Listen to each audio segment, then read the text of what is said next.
राजकारणात दर मिनिटाला काहीतरी नवं घडतंय। बातमी कुणीही दे, पण खरी अपडेट मिळते फक्त राजकीय लाईव्हवर। सोलापूरच्या राजकारणात पुन्हा एकदा विधान परिषदेच्या निवडणुकीची रणधुमाळी सुरू झाली आहे। जिल्ह्याच्या राजकीय वर्तुळात चर्चा, अंदाज आणि गणितांचा धुरळा उडालाय। भाजपच्या गोटात अनेक इच्छुकांची नावं पुढे येत आहेत।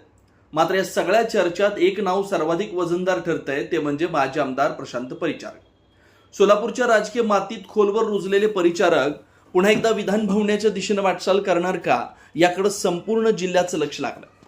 स्थानिक स्वराज्य संस्थांमधून विधान परिषदेवर निवडून द्यायच्या 16 जागांची निवडणूक जाहीर होताच सोलापूरच्या राजकारणाला वेग आला।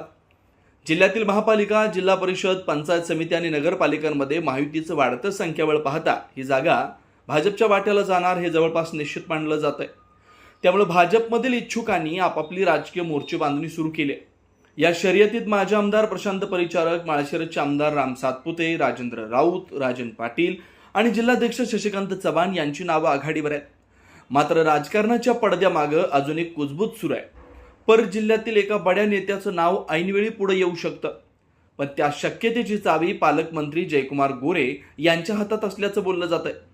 त्यामुळे सोलापूरच्या राजकारणात उत्सुकतेचा शिगेला पोहोचलेला माहोल निर्माण झालाय। सोलापूर स्थानिक स्वराज्य संस्था मतदारसंघातून 2016 ते 2022 या कालावधीत प्रशांत परिचारक यांनी प्रभावी प्रतिनिधित्व केलं होतं।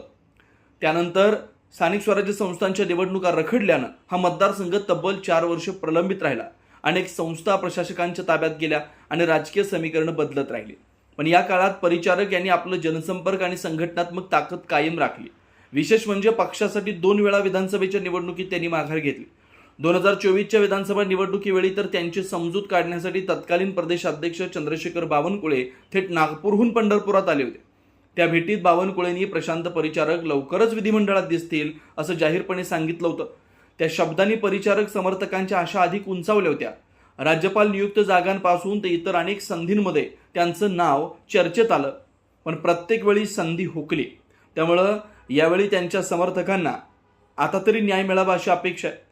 दुसरीकडं संघटनेतून झपाट्यानं पुढे आलेले राम सातपुते यांच्याही नावाची जोरदार चर्चा आहे। मुख्यमंत्री देवेंद्र फडणवीस यांचे निकटवर्तीय म्हणून त्यांची ओळख आहे। तरुण नेतृत्व, आक्रमक शैली आणि संघटन कौशल्य यामुळे सातपुते यांचं वजन पक्षात वाढलंय। मात्र अलीकडं जिल्हा परिषदेमध्ये त्यांच्या पत्नी संस्कृती सातपुते यांना समाज कल्याण सभापतीपद मिळाल्यानं एका घरात सलग 2 मोठ्या राजकीय संधी दिल्या जातील का, याबाबत चर्चा रंगल्यात। सध्या सोलापूरच्या राजकारणात प्रत्येक चौकात, प्रत्येक कट्ट्यावर आणि प्रत्येक कार्यकर्त्याच्या चर्चेत एकच प्रश्न ऐकू येतोय: विधान परिषदेची लॉटरी अखेर कोणाला लागणार? राजकीय समीकरणं, पक्षश्रेष्ठींचे आदेश, स्थानिक नेत्यांची ताकद आणि भविष्यातील गणितं या सगळ्यांच्या छायेत सोलापूरची ही निवडणूक आता केवळ राजकीय प्रक्रिया न राहता प्रतिष्ठेची लढाई बनते। राजकीय घडामोडींचा सर्वात वेगवान अपडेट फक्त इथेच राजकीय लाईव्हवर। आमच्या YouTube चॅनलला लाईक, शेअर, सबस्क्राईब करा आणि रहा राजकारणाच्या रणभूमीवरील थेट नजरेत।